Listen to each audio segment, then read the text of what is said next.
Next chapter है machine design के अंदर chapter 3 design of shaft. Third chapter करेंगे आज अपन, ठीक है। सेकंड चैप्टर का कंप्लीट हो गया था मशीन डिजाइन का। थर्ड चैप्टर है डिजाइन ऑफ शाफ्ट। तो सबसे पहले जो क्वेश्चन बनता है वो है शाफ्ट। शाफ्ट क्या होता है, ठीक है। शाफ्ट ना आपने कभी देखा होगा जब मोशन ट्रांसफर किया जाता है, एनर्जी ट्रांसफर की जाती है, तो बहुत सारी शाफ्ट्स यूज होती हैं। जैसे इंजन से लेके जो व्हील्स तक पावर ट्रांसमिट करती है वो शाफ्ट ही होती हैं, ठीक है। तो शाफ्ट की मदद से ही पावर ट्रांसमिट की जाती है। तो शाफ्ट बेसिकली क्या होता है, it is a rotating machine element, it is a rotating machine element, rotating machine element है ये, ठीक है। Which is used to transmit, which is used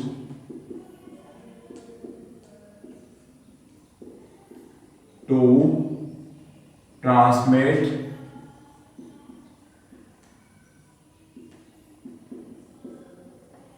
motion या पावर।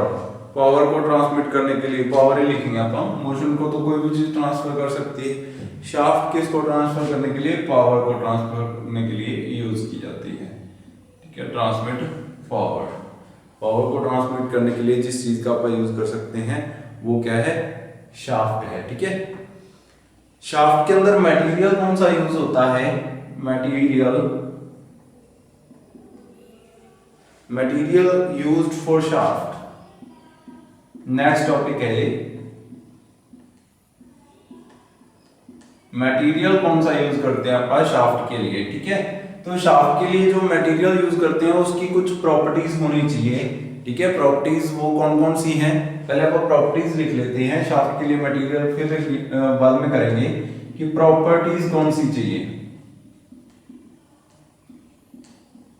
शाफ्ट मटेरियल प्रॉपर्टीज कौन कौन सी होनी चाहिए शाफ्ट मटेरियल की। सबसे पहली जो प्रॉपर्टी है वो है उसकी जो स्ट्रेंथ है वो अच्छी होनी चाहिए, ठीक है। High strength, it should have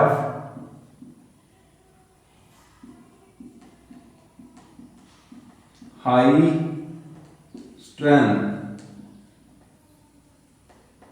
power अच्छी होनी चाहिए उसकी, स्ट्रांग होनी चाहिए, तभी वो लोड को आगे ट्रांसमिट कर सकेगी। ध्यान दो रजे शाफ्ट के अंदर ना तो टेंसाइल फोर्स भी लगती है, कंप्रेसिव फोर्स भी लगती है, टॉर्जनल फोर्स भी लगती है। तो शाफ्ट के ऊपर बहुत सारे लोड लगते हैं, ठीक है, जिसकी वजह से उसकी स्ट्रेंथ अगर अच्छी नहीं है तो वो फेल हो जाएगा। तो शाफ्ट की स्ट्रेंथ अच्छी होनी चाहिए, तभी वो प्रॉपर लोड को आगे ट्रांसफर कर पाएगी। ध्यान दो एक छोटी सी शाफ्ट है, उसने इतना लोड उठाना है, इंजन से इतनी ज्यादा पावर को व्हील्स तक भेजना है, तभी तो गाड़ी कितनी ऊंचाई वाले रास्तों पे, पहाड़ी एरिया में, कैसी कैसी कंडीशन के अंदर गाड़ी जो है उसी एक्सल्स, उसी शाफ्ट्स के सहारे चलती है, ठीक है। तो जो शाफ्ट है उसकी स्ट्रेंथ जो है अच्छी होनी चाहिए। और दूसरा क्या है, मशीनेबिलिटी होनी चाहिए उसकी आसानी से। अगर मशीनेबिलिटी नहीं होगी तो वो किसी काम की नहीं, आप उसको मशीनिंग ही नहीं कर पाएंगे, उसको अपने जितना रिक्वायर्ड साइज है उसमें नहीं डिवाइड कर पाएंगे। तो it should have good machinability properties, ठीक है। आसानी से आप उसको मशीनिंग कर सके, अपने हिसाब से ढा सके किसी भी साइज में, ठीक है, किसी भी आकार में उसको ढाला जा सके, ताकि अपने हिसाब से आप उसको साइज या डायमेंशंस दे सके, ठीक है। हीट ट्रीटमेंट प्रॉपर्टीज अच्छी होनी चाहिए, इट शुड हैव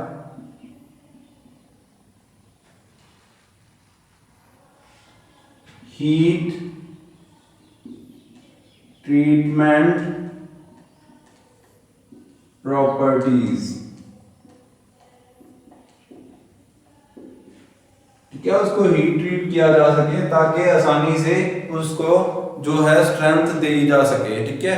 अगर कोई मटेरियल सॉफ्ट होगा तो वो आसानी से बेंड हो जाएगा।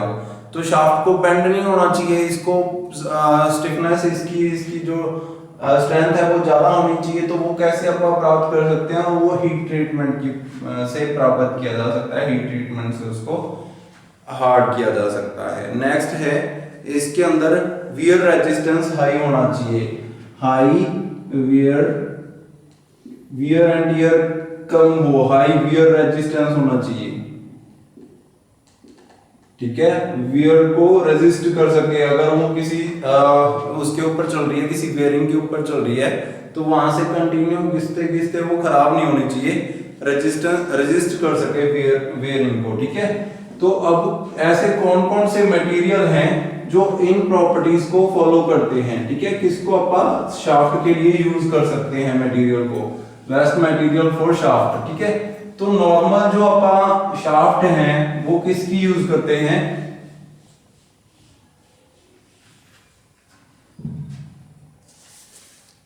कार्बन स्टील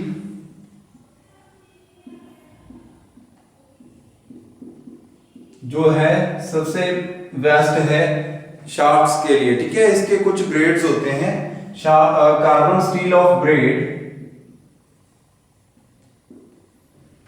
ठीक है। कौन कौन से ग्रेड हैं जो आप यूज करते हैं, 40C8 ये फर्स्ट ग्रेड है। नेक्स्ट है 45C8, नेक्स्ट है 50C4, नेक्स्ट है 50C12। ये आपने याद करना है, ये ग्रेड्स हैं जो कि आप कार्बन स्टील के अंदर यूज करते हैं। Carbon steel of this grades are used as a common steel shaft, common shaft के लिए यूज किया जाता है ये वाले ग्रेड्स, ठीक है। क्वेश्चन आ जाता है कि शाफ्ट का मटेरियल कौन सा होता है, तो ज्यादातर कार्बन स्टील कॉमन जो आप यूज करते हैं कार्बन स्टील करते हैं। उसके अंदर ग्रेड्स कौन कौन से हैं जो आप कॉमनली यूज करते हैं, 40C8, 45C8, 50C4 और 50C12, ठीक है। ये जो है नॉर्मल जो कार्बन स्टील है वो आप यूज करते हैं, ठीक है। नेक्स्ट क्वेश्चन जो बनता है, टाइप ऑफ शाफ्ट, शाफ्ट कितने प्रकार की होती है, ठीक है। शाफ्ट जो होती है वो बेसिकली 2 टाइप्स की होती है।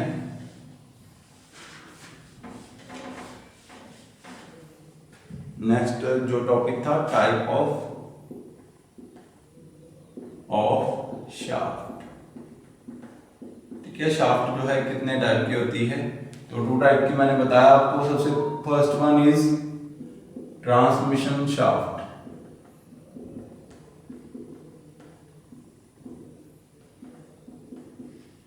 दूसरी है मशीन शाफ्ट। 2 टाइप की है, सबसे पहला है ट्रांसमिशन शाफ्ट और दूसरा है मशीन शाफ्ट, ठीक है।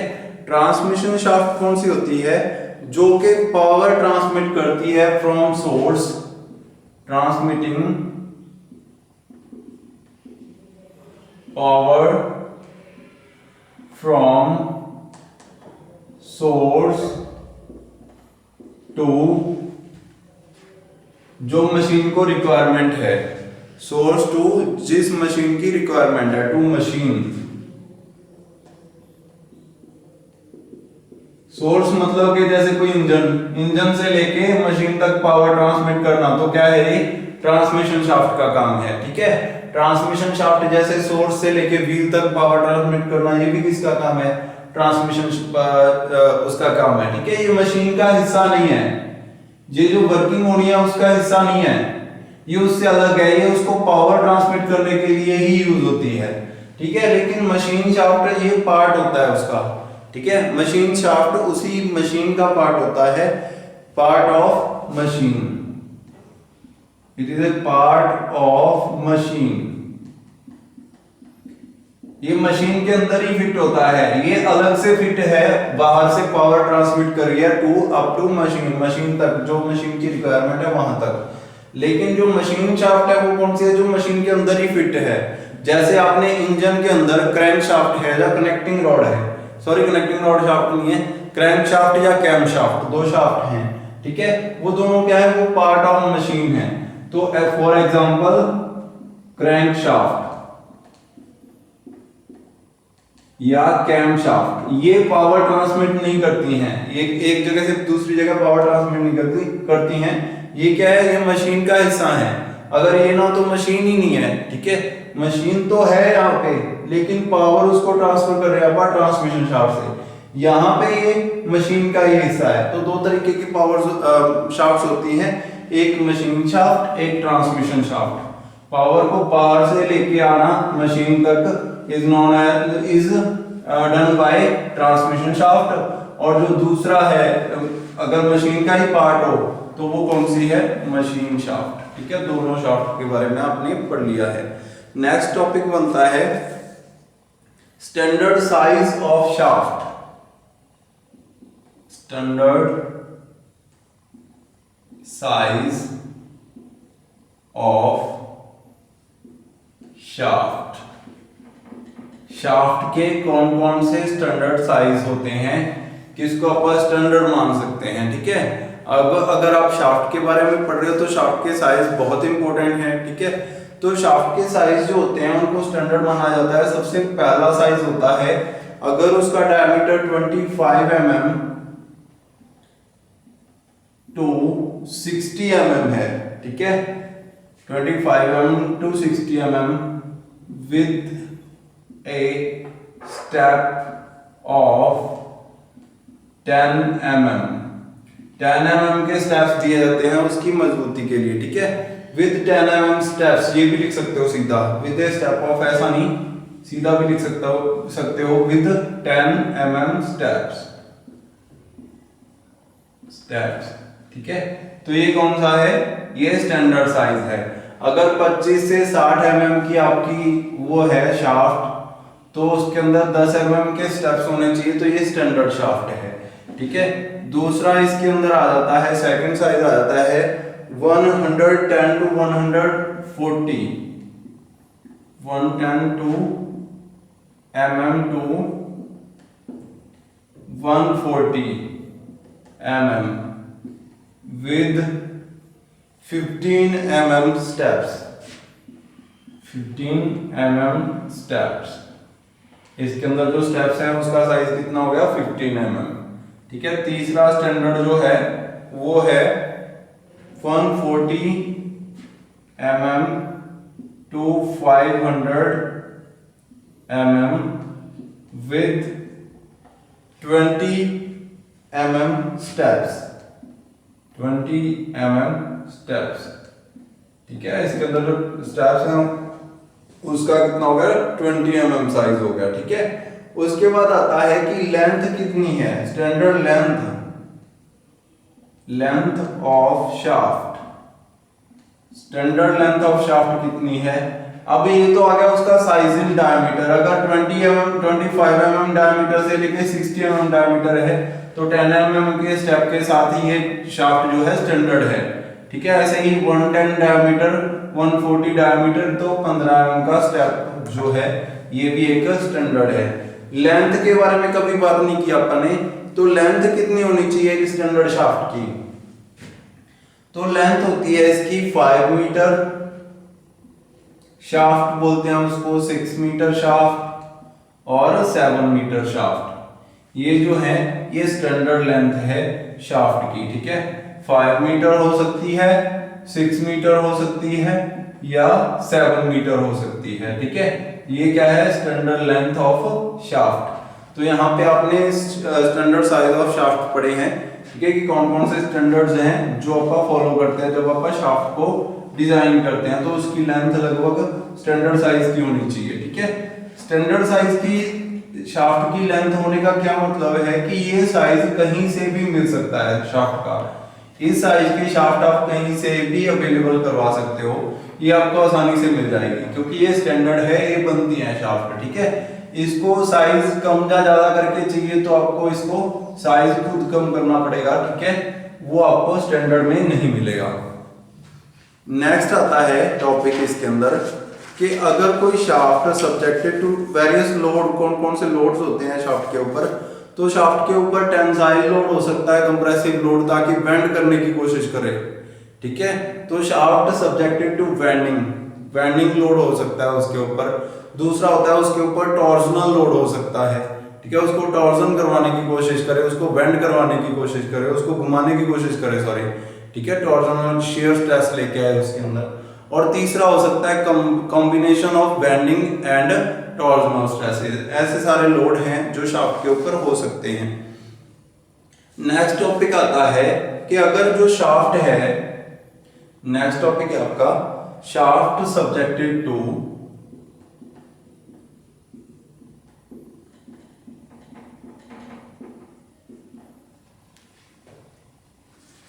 Torsion only, shaft subjected to torsion only.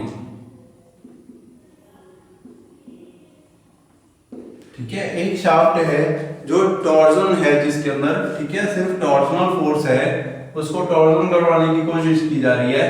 अपन ने उसका डायमीटर फाइंड आउट करना है।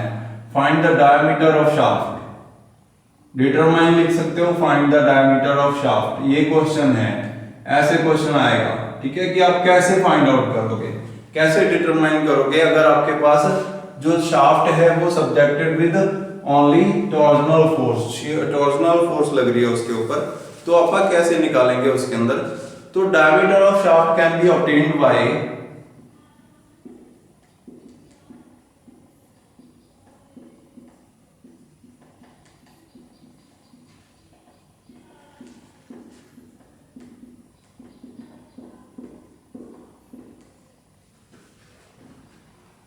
Torsional equation.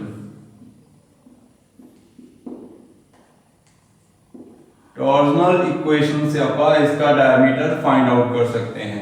टॉर्जनल इक्वेशन के बारे में आप पहले पढ़ चुके हैं, मैंने आपको करवाया था कि किसी शाफ्ट का डायमीटर विद टॉर्जनल, अगर सिर्फ टॉर्जनल फोर्स लगी हुई है तो उसका डायमीटर निकालने के लिए, उसको डिजाइन करने के लिए क्या क्या किया जा सकता है। तो यहाँ पे अपन ने टॉर्जनल इक्वेशन लिखी थी, टाउ डिवाइडेड बाय आर। ठीक है, ये टॉर्जनल इक्वेशन है, इससे आप इसका शाफ्ट का डायमीटर फाइंड आउट कर सकते हैं। ठीक है, इसके अंदर मैंने आपको बताया था टी क्या है, टॉर्क है टोटल। ठीक है, टॉर्जनल फोर्स लिख सकते हो, ठीक है, टॉर्क लिख सकते हो एक्टिंग ऑन द शाफ्ट। और ये क्या है, tau, torsional shear stress, shear stress.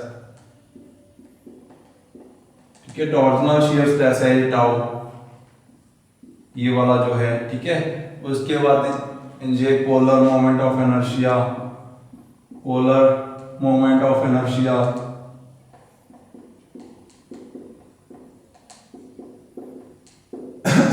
और आर क्या है,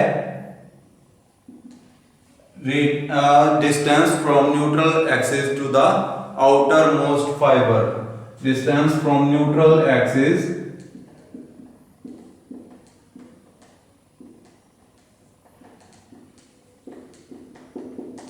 to outermost fibre, outermost fibre, सबसे बाहर वाला जो एरिया है। अब अगर कोई शाफ्ट है उसका क्रॉस सेक्शन ऐसा है तो उसके अंदर न्यूट्रल एक्सिस कौन सी होगी, उसका सेंटर। ठीक है, तो सेंटर जो है वो क्या है, उसका न्यूट्रल एक्सिस है।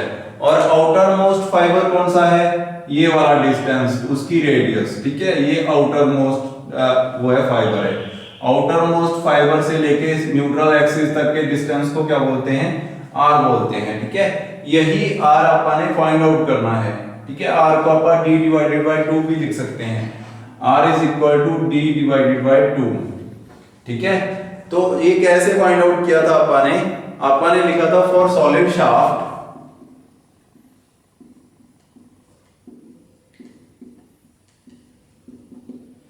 J is equal to pi by 32 into t raise to की पावर 4।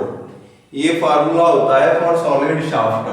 अपने दोनों के अंदर निकालना है। ठीक है, डायमीटर इन सॉलिड शाफ्ट और डायमीटर इन हॉलो शाफ्ट। हॉलो शाफ्ट कैसी होती है राजे, ध्यान देना, हॉलो शाफ्ट और सॉलिड शाफ्ट में क्या फर्क है। हॉलो शाफ्ट जो होती है उनके बीच में कुछ नहीं होता, सिर्फ चारों तरफ मटेरियल होता है। ठीक है। क्रॉस सेक्शन है ये सॉलिड शाफ्ट का, हॉलो शाफ्ट का। हॉलो शाफ्ट जो है बीच में वो खाली है और चारों तरफ उसके एक ये सिलेंड्रिकल शेप की है, ठीक है। सिलेंड्रिकल शेप की अगर शाफ्ट हो वजन को कम करने के लिए, ठीक है। अब पावर तो ये सेम ही दे रही है लेकिन वजन इसका कम कर दिया मैंने, तो अंदर उसका जो मटेरियल था वो अब किसी काम का नहीं था, तो इसको हटा दिया, तो बाहर वाला मटेरियल रह गया जिससे उसका वजन कम हो गया और वो पावर को ट्रांसमिट कर रही है, ठीक है। तो ये कौन सी हॉलो शाफ्ट है ये, इसके अंदर दो डायमीटर्स होते हैं, इंटरनल डायमीटर डी आई और outer diameter D outer, D inner D outer, दो तरीके के डायमीटर्स होते हैं इसके अंदर। D inner D outer minus D inner, total J वाला एरिया रह जाएगा, ठीक है, बाहर वाला सिर्फ इतना। तो ये हॉलो शाफ्ट है। और सॉलिड शाफ्ट के बारे में मैंने बता ही दिया, सॉलिड शाफ्ट के अंदर सिर्फ एक ही डायमीटर होता है, बाहर वाला डायमीटर। पहले अपन सॉलिड शाफ्ट के बारे में बात कर रहे हैं। तो सॉलिड शाफ्ट के अंदर जब आप इसका ये इसके अंदर फॉर्मूला के अंदर वैल्यू पुट करेंगे तो T divided by pi by 32 into d⁴ is equal to tau divided by r को मैं t डिवाइडेड बाय 2 लिख सकता हूं, ठीक है। ये नीचे हम दोनों तो आपस में डिवाइड कर सकते हैं इनको, तो 2 से ये डिवाइड हुआ तो 16 आ गया और d से ये डिवाइड हुआ, इधर आएगा तो नीचे आ जाएगा, इससे ये हो जाएगा 3, तो d की पावर कितनी आ गई 3 आ गई। तो यहां से ये t कितना आ जाएगा, t is equal to pi by 16 into tau into D की पावर क्यूब, ठीक है। ये आपका फार्मूला बनता है फॉर टॉर्क निकालने के लिए, ठीक है। टॉर्क निकालने के लिए इसका ये वाला फार्मूला यूज कर सकते हो आप। इसी से डायमीटर भी फाइंड आउट हो सकता है।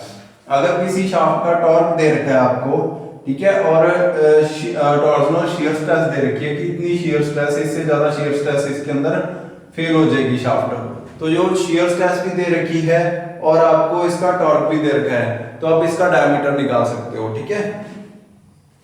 यहां से ये ऐसे फाइंड आउट किया जा सकता है। ये आपका फार्मूला बनता है फॉर सॉलिड शाफ्ट, ठीक है। अगर हॉलो शाफ्ट हो तो मैंने आपको बताया था हॉलो शाफ्ट के लिए थोड़ा सा फार्मूला अलग है।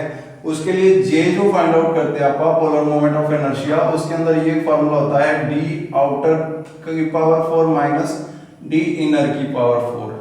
यहां से ये फाइंड आउट होगा, ठीक है। और यहाँ पे जो आएगा आर की जगह पे डी आउटर डिवाइडेड बाय 2, यहाँ पे distance from neutral axis to outermost fibre ये सेम रहेगा, डी आउटर का ही डायमीटर आएगा यहाँ पे, ठीक है। तो वहां पे डी आउटर आ जाएगा, यहाँ पे D inner minus D outer आ जाएगा। ऐसे करके आपका फार्मूले के अंदर पुट करके इसको शाफ्ट का डायमीटर निकाल सकते हैं। अपन निकाल ही लेते हैं, फार्मूला पुट करते हैं अपन। अब सेकंड कंडीशन है कि शाफ्ट जो है वो हॉलो है, ठीक है। शाफ्ट जो है वो ऐसी है, ठीक है। पहले सॉलिड थी शाफ्ट, अब हॉलो शाफ्ट के लिए जब निकालते हैं तो अपन इसको पुट करेंगे T डिवाइडेड बाय, यहाँ पे सबसे पहले मैंने इसको यहाँ पे पुट किया डी आउटर की पावर 4 माइनस डी इनर की पावर 4, ठीक है। तो अगर यहाँ पे पुट करूंगा तो मैं T divided by pi by 32 इस बार सेम आएगा इंटू डी की आउटर की पावर 4 माइनस डी इनर की पावर 4, ठीक है। ये ऐसे निकलेगा is equal to tau divided by D outer की power 4, sorry D outer divided by 2, ये ऐसे निकलेगा, ठीक है। और ये सारा जो है उस तरफ जाएगा, मल्टीप्लाई हो जाएगा, ठीक है। ये इधर आएगा तो उधर उल्टा मल्टीप्लाई डिवाइड में आ जाएगा, ठीक है। कर ही लेते हैं आप। T is equal to pi by 32 into tau into d outer की पावर 4 माइनस डी इनर की पावर 4, ये ब्रैकेट में है, डिवाइडेड बाय डी आउटर की पावर, यहाँ पे डिवाइडेड बाय 2 जो था उससे ये 32 कट जाएगा तो 16 रह जाएगा, ठीक है। यहाँ पे 16, ठीक है।